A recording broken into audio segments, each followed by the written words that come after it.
অতি অল্প সময়ের মধ্যে হিজবুত তাওহীদের রাষ্ট্রীয়ভাবে এদের কার্যক্রম নিষিদ্ধ করতে হবে। যদি ওলামায়ে কেরামদের এই দাবি সরকার আমলে না নেয়, জাতীয় সংসদ ভবন ঘেরাও পর্যন্ত করতে হয়, আমরা সেই কর্মসূচি পর্যন্ত যাব।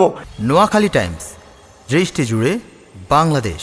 আজ 15ই জুন, রোজ সোমবার, নোয়াখালী জেলার ঐতিহ্যবাহী দ্বীনি প্রতিষ্ঠান এ অঞ্চলে আলামিন মাদ্রাসা হিসেবে যে মাদ্রাসাটি প্রসিদ্ধ, এই মাদ্রাসায় আজ জমিয়াতুল মাদারিসিল কওমিয়া এই শিরোনামে এই সংগঠনের উদ্যোগে হিজবুত তাওহীদ নামক যে সংগঠনটি বাংলাদেশে মুসলমানদের দ্বীন ও ঈমান এবং ইসলামী আদর্শের বিরুদ্ধে কাজ করে যাচ্ছে এবং তরুণ প্রজন্মকে তারা তাদের আদর্শের দিকে ধাবিত করার জন্য গোপনে গোপনে বিভিন্ন ধরনের ট্রেনিং দিয়ে যাচ্ছে। রাষ্ট্রবিরোধী বিভিন্ন কর্মকাণ্ডে যারা লিপ্ত আছে, যাদের গোড়া থেকেই স্বাধীনতার বিরুদ্ধের ইতিহাস যাদের গোড়ার সাথেই জড়িত, এবং সর্বোপরি যত ধরনের বাতিল ফেরকা ইসলামের বিরুদ্ধে ষড়যন্ত্র করেছে, এর মধ্যে সবচেয়ে খতরনাক, সবচেয়ে ভয়াবহ এবং সবচেয়ে নিকৃষ্ট চরিত্রের একটা ফেরকার নাম এই হিজবুত তাওহীদ। এর বর্তমান যে সেলিম নামক যে লোকটি এর দায়িত্বে আছে, সে কোনো শরীয় আলেমও না, দিন এবং ইসলাম সম্পর্কে তার সিমিলার কোনো আইডিয়াও নাই, এবং সে কোরআন সুন্নাহর কোনো গভীর জ্ঞানও রাখে না, অশুদ্ধ তেলাওয়াত করে, একাডেমিক শিক্ষাও তার নেই। এই লোকটা তাদের ইমাম। তার নেতৃত্বে তারা এমন ধরনের কিছু কর্মকাণ্ড পরিচালনা করছে যা কোনোভাবেই এই দেশের তৌহিদি জনতা বরদাস্ত করতে পারে না। আমি এক কথায় বলতে গেলে সহজে দিন ইসলাম রাষ্ট্রবিরোধী, সহজ কথায় দিন বিরোধী, ইসলাম বিরোধী, রাষ্ট্রবিরোধী কর্মকাণ্ডে তারা লিপ্ত।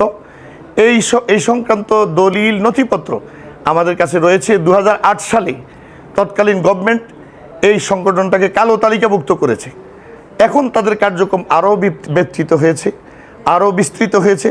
তারা এই জাতির প্রজন্মকে ধ্বংসের দিকে ঠেলে দিচ্ছে এবং কুফুরি কথাবার্তা, সরাসরি যেই সকল বিষয়গুলো দ্বীন ইসলামের সাথে সাংঘর্ষিক এবং কুফুরি পর্যায়ের এমন শত শত বিষয় তারা প্রচার করে এই দেশের দ্বীন ও ইসলামের মূলে কুঠারাঘাত করার চেষ্টা করছে। সুতরাং এই নোয়াখালী এবং বৃহত্তর নোয়াখালী লক্ষ্মীপুর এই উভয় জেলার ওলামায়ে কেরাম, ওনাদের পক্ষ থেকে আমি এবং বাংলাদেশের সমস্ত আলেমদের পক্ষ থেকে এই দেশের যারা রাষ্ট্রীয় ক্ষমতায় আছে তাদের কাছে আমাদের সুস্পষ্ট দাবি, অতি অল্প সময়ের মধ্যে হিজবুত তাওহীদের হিজবুত তাওহীদের বিষয়ে আমাদের যে সকল কুফরি বিষয়গুলো আমাদের সামনে আছে, এগুলো আমরা সরকারের কাছে আবার নতুনভাবে উপস্থাপন করব। আমাদের ওলামায়ে কেরামদের প্রতিনিধি দল তাদের কাছে যাবে।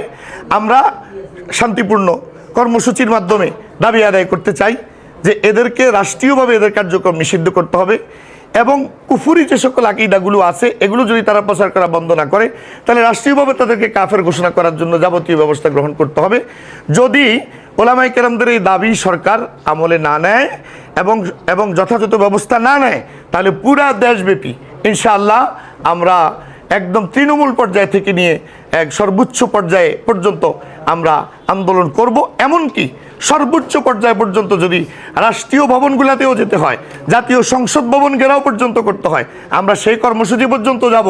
তারপরও দ্বীন ইসলাম এবং ওলামা মাদারিসগুলোর হেফাজতের স্বার্থে, স্বাধীনতা সার্বভৌমত্বের ইজ্জত সংরক্ষণের স্বার্থে আমরা যে কোনো কর্মসূচি দিতে বাধ্য হব। সুতরাং আমরা চাই সরকার এই দাবি মেনে নেক, এদেরকে নিষিদ্ধ ঘোষণা করুক, এদের প্রকাশনা নিষিদ্ধ ঘোষণা করুক, এদের যাবতীয় কার্যক্রম নিষিদ্ধ ঘোষণা করুক এবং কুফরি আকীদাগুলো থেকে তওবা না করলে তাদেরকে কাদিয়ানীদের মতো রাষ্ট্রীয়ভাবে অমুসলিম ঘোষণা করার সিদ্ধান্ত গ্রহণ করা হোক।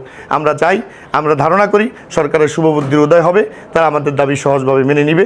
আল্লাহ তাআলা সবাইকে তৌফিক দান করুন।